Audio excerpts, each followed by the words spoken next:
بسم اللہ الرحمن الرحیم۔ کسی صاحب نے سوال پوچھا ہے کہ کیا کسی آدمی کے لیے اپنے والدین کے ہاتھ پاؤں کو چومنا جائز ہے یا نہیں، یعنی دست بوسی اور قدم بوسی جائز ہے یا نہیں۔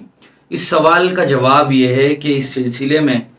حدیث میں دو مشہور واقعات ملتے ہیں۔ ایک تو حاکم مستدرک کی روایت ہے کہ ایک شخص حضور اکرم صلی اللہ علیہ وسلم کی خدمت میں حاضر ہوا اور اس نے آپ صلی اللہ علیہ وسلم کے سر مبارک اور قدموں کو بوسہ دیا۔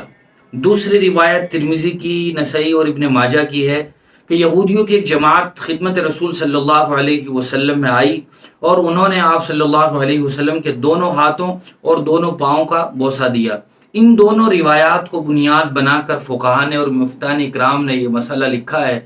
کہ علماء، مشائخ، بزرگان دین اور نیک لوگوں کے ہاتھ پاؤں کو چومنا جائز ہے۔ انہی لوگوں میں والدین بھی شامل ہیں کہ چونکہ والدین بھی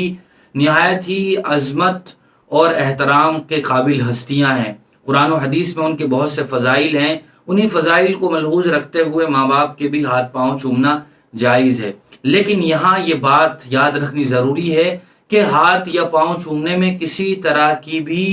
دوسری برائی یا غلو یا برائی پھیلنے کا اندیشہ نہیں ہونا چاہیے، اور اگر کوئی آدمی انتہائی محبت میں یا عظمت اور احترام میں پاؤں چوم رہا ہے اپنی والدہ کے یا اپنے والد کے، تو پاؤں چومتے ہوئے اس طرح کی صورت اور حیت نہیں ہونی چاہیے کہ جس سے یہ لگے کہ یہ آدمی سجدہ کر رہا ہے۔ بہت سی مرتبہ لوگ بالکل سجدے کی حیت میں